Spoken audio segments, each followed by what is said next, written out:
जिज्ञासा।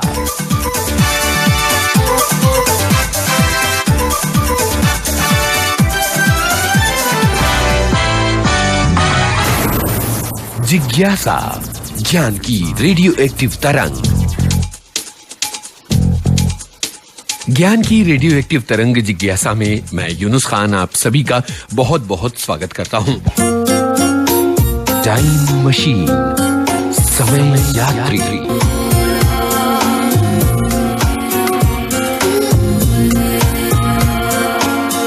भारत के 71वें स्वतंत्रता दिवस के अवसर पर प्रधानमंत्री श्री नरेंद्र मोदी ने एक विशेष ऑनलाइन पोर्टल देश के नाम समर्पित किया।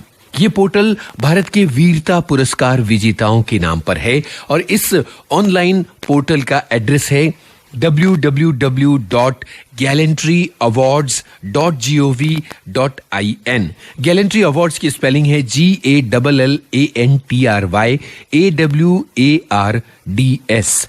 gallantryawards.gov.in एक ऐसी वेबसाइट है जिसमें सन 1950 से लेकर 2017 तक के वीरता पुरस्कार विजेताओं के बारे में ब्यौरा दिया गया है। इसमें उनके नाम, उनकी तस्वीरें और वो तमाम ब्यौरे दर्ज हैं जो इन वीरता पुरस्कार विजेताओं से जुड़े हुए हैं। भारत के रक्षा विभाग की ओर से जो चक्र पुरस्कार दिए जाते हैं, इनके दो हिस्से हैं। एक तो युद्ध के दौरान दिए जाने वाले वीरता पुरस्कारों में शामिल है परमवीर चक्र, महावीर चक्र और वीर चक्र, और शांति के दौरान दिए जाने वाले वीरता पुरस्कारों में शामिल है अशोक चक्र, कीर्ति चक्र और शौर्य चक्र। आपको बता दें कि ये पोर्टल हिंदी और अंग्रेजी में है और इसमें वो तमाम ब्यौरे भी दिए गए हैं और इसके अलावा PDF फॉर्मेट में इन पुरस्कारों के नियमों की जानकारी भी मौजूद है। आपको बता दें कि 26 जनवरी 1950 को भारत सरकार ने परमवीर चक्र, महावीर चक्र और वीर चक्र शुरू किए थे। 4 जनवरी 1952 को अशोक चक्र प्रथम वर्ग, अशोक चक्र द्वितीय वर्ग और अशोक चक्र तृतीय वर्ग शुरू किए गए थे। इसके अलावा शौर्य चक्र, कीर्ति चक्र भी इसके बाद शुरू किए गए। हर साल 2 बार वीरता पुरस्कारों की घोषणा की जाती है, स्वतंत्रता दिवस के मौके पर और गणतंत्र दिवस के मौके पर। परमवीर चक्र भारत का सबसे बड़ा वीरता पुरस्कार है। इसके बाद अशोक चक्र, महावीर चक्र, कीर्ति चक्र, वीर चक्र और शौर्य चक्र शामिल हैं। परमवीर चक्र युद्ध के दौरान जबरदस्त शौर्य और वीरता का प्रदर्शन करने के लिए दिया जाता है। इसकी तुलना अमेरिका के मेडल ऑफ ऑनर और यूनाइटेड किंगडम के विक्टोरिया क्रॉस से की जाती है। इस बरस कुल 111 वीरता पुरस्कार दिए। ऐसा कार्यक्रम में अब हम आपको बता रहे हैं दुनिया के 10 ऐसे शहरों के बारे में जो रहने के लिए सबसे अच्छे हैं। इन 10 शहरों में भारत का एक भी शहर नहीं है। सबसे पहले मेलबर्न का नंबर आता है। मेलबर्न ऑस्ट्रेलिया के विक्टोरिया राज्य की राजधानी है। ये शहर अपने ट्रेंडी कैफे, बार और लेन वेज के लिए जाना जाता है। ये सर्वे इकोनॉमिस्ट इंटेलिजेंस यूनिट्स 2017 की रैंकिंग के जरिए किया गया है। ये रैंकिंग स्थिरता, स्वास्थ्य, संस्कृति, पर्यावरण, शिक्षा और बुनियादी ढांचे यानी इंफ्रास्ट्रक्चर को लेकर की गई है। इसमें टॉप पर मेलबर्न है, 100 में से 97.5 नंबर इसे मिले हैं। दूसरे नंबर पर ऑस्ट्रिया की राजधानी वियना है 97.4 नंबर के साथ। तीसरे नंबर पर कनाडा का वैंकूवर शहर है जिसे कुल अंक 97.3 मिले हैं। 97.2 नंबर के साथ टोरंटो चौथे नंबर पर है। 5वें नंबर पर कैलगरी और एडिलेड हैं। 96.6 नंबर। पर्थ को 95.9 नंबर मिले हैं, ये 7वें नंबर पर है। इसके बाद ऑकलैंड है, इसके बाद हेलसिंकी है और हैम्बर्ग 10वें नंबर पर यानी सबसे नीचे है। Sports Pavilion.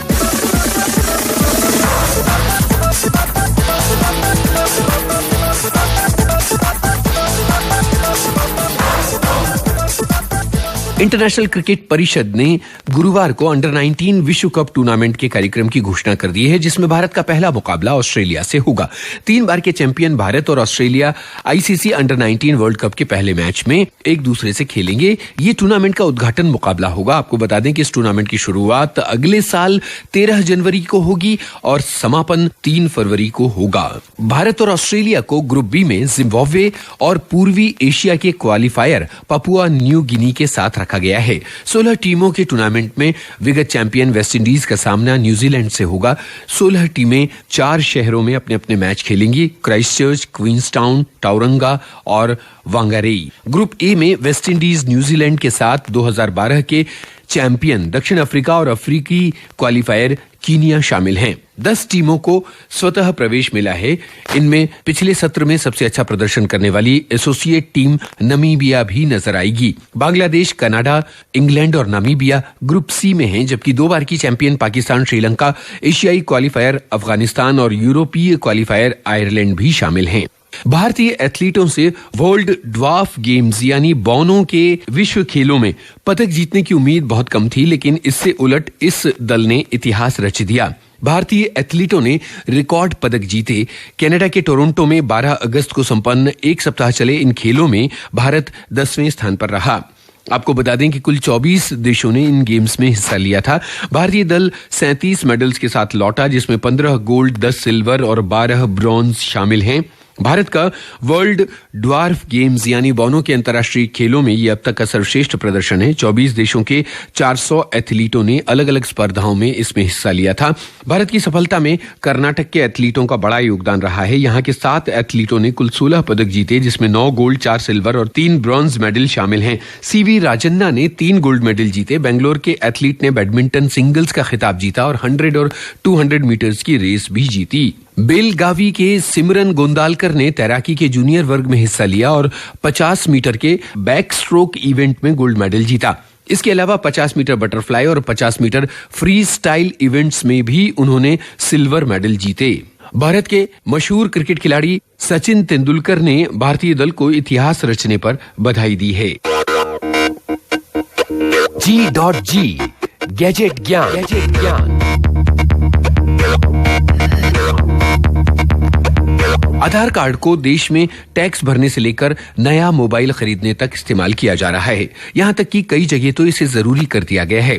क्या आपको पता है कि आधार कार्ड में रजिस्टर्ड मोबाइल नंबर और ईमेल आईडी को भी वेरीफाई किया जा सकता है, और वो भी बहुत आसान से स्टेप्स के जरिए। इसके लिए आपको किसी तरह की फीस नहीं देनी पड़ती और ये काम घर बैठे हो सकता है। ईमेल आईडी वेरीफाई करने का तरीका ये है कि सबसे पहले आप uidai.gov.in पर जाएं। यहां पर आधार ऑनलाइन सर्विस में जाएं और वहां पर वेरीफाई email/मोबाइल नंबर पर जाएं। नया पेज खुलेगा जहां पर आपको अपने डिटेल्स डालने हैं। Aadhaar number, email ID, mobile number और पेज पर आ रहा कैप्चा पूरा करना है। और अगर आप अपनी ईमेल आईडी वेरीफाई कर रहे हैं तो केवल ईमेल आईडी डालें। ओटीपी आएगा।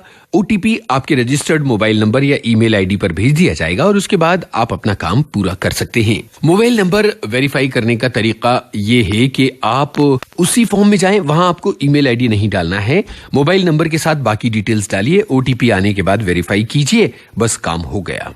पिछले बरस दुनिया भर के कंप्यूटरों पर खतरनाक मांबा रैंसमवेयर का हमला हुआ था। भारत भी इससे अछूता नहीं रहा था और इसके बाद धीरे धीरे इसकी जो सनसनी है ये खामोश हो गई थी, लेकिन अब एक बार फिर से ये रैंसमवेयर सिर उठा चुका है। फिरौती मांगने वाले इस कंप्यूटर प्रोग्राम के इस बरस फिर से सक्रिय होने की पुष्टि बहुत सारी सिक्योरिटी फर्म्स ने की हैं और हम जिज्ञासा के जरिए ये आपको बता रहे हैं कि आप किसी भी तरह के अननोन वेब पेज पर जाने से पहले सावधान रहिए, सही तरीके से अपनी वायरस डेफिनेशंस को अपडेट करते रहिए और सिक्योरिटी सॉफ्टवेयर्स का इस्तेमाल करते रहिए। भारत सरकार ने सभी वेबसाइट्स को मोबाइल गेम ब्लू व्हेल से जुड़े सारे लिंक्स हटाने के निर्देश दिए हैं। ब्लू व्हेल गेम पूरी दुनिया में बच्चों को अपना टारगेट बना के उनकी जान ले रहा है। इस गेम का असर कुछ समय पहले भारत में भी देखने को मिला। टीनेजर्स इस गेम का बहुत आसानी से शिकार बन रहे हैं। यही कारण है कि सरकार ने इस गेम को सभी मुख्य वेबसाइट से इस गेम के लिंक हटाने के निर्देश दिए हैं। पिछले कुछ दिनों में कई ऐसी घटनाएं हुई जिनके जरिए ब्लू व्हेल लगातार चर्चा में आ गया था। आईटी मिनिस्ट्री ने सभी बड़ी websites, social networking sites, search engines वगैरह को ये निर्देश दिए हैं कि किसी भी तरह के जानलेवा गेम ब्लू व्हेल चैलेंज के लिंक्स को हटा दिया जाए और इससे मिलती जुलती वेबसाइट्स को भी ब्लॉक कर दिया जाए। ये गेम पिछले 2 महीनों में बहुत ज्यादा लोकप्रिय हुआ है। इसमें बच्चों को 50 चैलेंज दिए जाते हैं। इनमें खुद को नुकसान पहुंचाना, डरावनी फिल्में देखना वगैरह टास्क दिए जाते हैं। इन टास्क को करते समय उनसे फोटो मांगी जाती है और आखिरी टास्क सुसाइड करना होता है।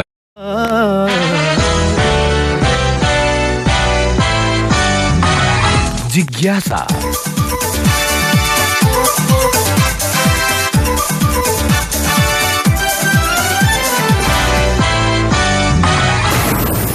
जिज्ञासा, ज्ञान की रेडियो एक्टिव तरंग। ज्ञान की रेडियो एक्टिव तरंग जिज्ञासा में मैं यूनुस खान आप सभी का बहुत बहुत स्वागत करता हूं। टाइम मशीन, समय यात्री।